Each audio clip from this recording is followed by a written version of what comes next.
Hi friends. In today's video, I want to talk to you about something monumental that's just over the horizon, a new challenger who's approaching, a new TTRPG that's entering the ring, and it's called Daggerheart. Join me as we watch together our metaphorical David as he draws back his leather cradle and takes aim at the Goliath named Hasbro. In this video, I'll be doing a deep, dark, and dramatic dive into what the game is, who it's by, and how it's different from normal D&D. And don't forget, the most important thing of all, is it any fun? Let's dive in. So here's the deal.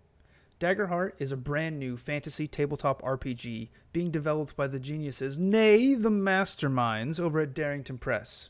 Never heard of them? Well, maybe these guys can jog your memory. That's right, it's being directed by the one and only Matt Mercer from Critical Role. And if you haven't heard of those guys, well, I've got 1,200 hours of content you need to catch up on, so grab your popcorn. Now, back in February 2024, Daggerheart entered its open beta phase, where it went through about a year of testing, and May 20th is the official release when we'll be able to get the game in its finished state.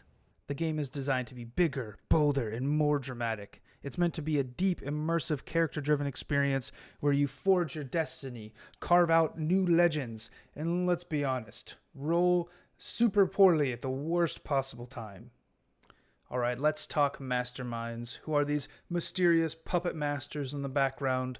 Well, the lead game designer is Spencer Stark, and at his side, as the creative officer, Matthew Mercer. And what does this mean for the game? Well, at the very minimum, it's got a creative team backing it that's responsible for one of the most creative TTRPG franchises in history. It's got people who love the game, who have devoted their life to making a career in entertainment out of it.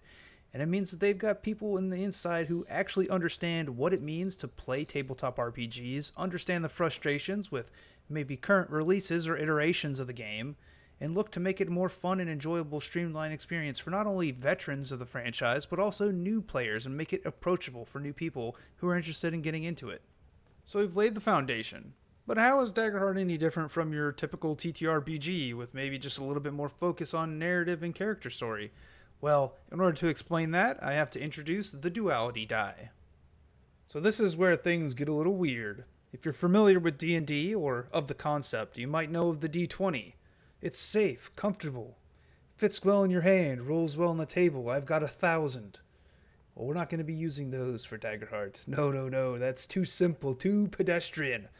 In Daggerheart, the duality dice is 2 D12s, the mysterious, enigmatic, and neglected die that now will hold the power to decide your fate. One represents fear, the other represents hope.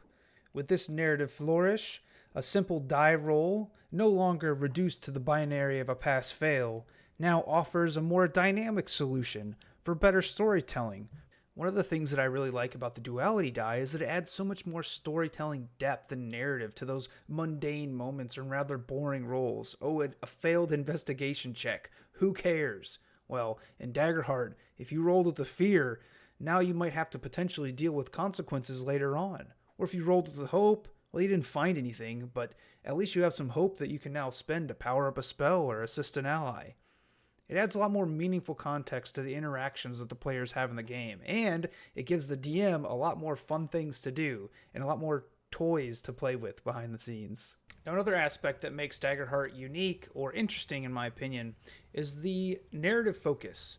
And not just as a whole, but even down to the very character sheets, and when you're building your characters, there's this extra emphasis on inter-party connections, building a backstory, and then laying the groundwork for you to drop Easter eggs, or for your parties to know each other and how they know each other and how they interact with each other. All of these things help drive it an even more in-depth and cohesive experience, and kind of add more meaning to the overall story narratives and story beats that you find yourself on in a longer campaign.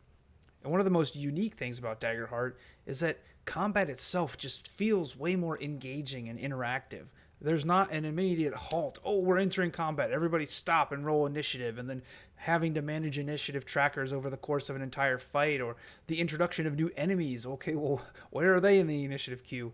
No, all of that doesn't matter. With Daggerheart, it's a constant back and forth between the DM and the players. As long as you're rolling with hope, it could potentially stay on the player's side. But if you're rolling with fear, it's going to come back to the DM, and the DM has the opportunity to interact and engage way more frequently. It just much more of an ebb and flow and kind of a ease into the game, and it kind of feels like how you're playing naturally. Combat just seamlessly weaves in. And there are numerous other small tweaks and changes that make Daggerheart feel unique and different and fresh. But now, let's talk money. Because we ain't getting anywhere in a tabletop RPG if we ain't talking a little cash. Now, depending on your region and the time that you watch this video, prices and availability may change, but currently, at time of filming, the Daggerheart core set is $59.99 and the limited edition is $149.99. The Daggerheart core set contains a 300-page hardcover rulebook and a box containing 279 art-filled cards for rich character customization. The limited edition of the Daggerheart contains all the materials found in the core set, plus some unique accessories and enhancements, such as alternative art cover, a GM screen, some dice, tokens, and extra little trinkets. I know availability is going quickly, so if you're interested, definitely check it out and tell them Akina sent you. They have no idea who I am, and I'm not sponsored anyway, so it doesn't really do anything for me, but it might be kind of funny. So now we get to the is this game for you, the seasoned adventurer who's conquered the Curse of Strahd, or the fledgling GM who's preparing his first pack of wolves to ambush the very first session on his party that he's going to play tonight. Ultimately, the decision ends with you. It depends on your comfortability and kind of how much you like that storytelling and flexibility, ability to homebrew. And even if you're looking for more of like a structured set program with very strict rules and guidelines, Daggerheart can kind of work with that. You can build those into the story pretty easily and build that into the combat system the way that it's set up. And does that mean that Daggerheart's going to be the next big thing? Well, maybe. It's ambitious. It's different. It's got some serious talent behind it. Is it going to replace D&D as we know it? Well, let's be honest, it's probably not. But it still could be an awesome new way to play, and it's a great way to get people into the game. If you've just been on the outside looking in, why not take that first step? But hey, I'd like to know what you think. Have you heard of Daggerheart? Are you interested in it? Have you already pre-ordered multiple copies? Let me know in the comments below. And if you're looking for more Daggerheart or just general gaming content, go ahead, give me a like and subscribe. More is to follow. Thanks for hanging in, guys. I'll talk to you later. Take it easy.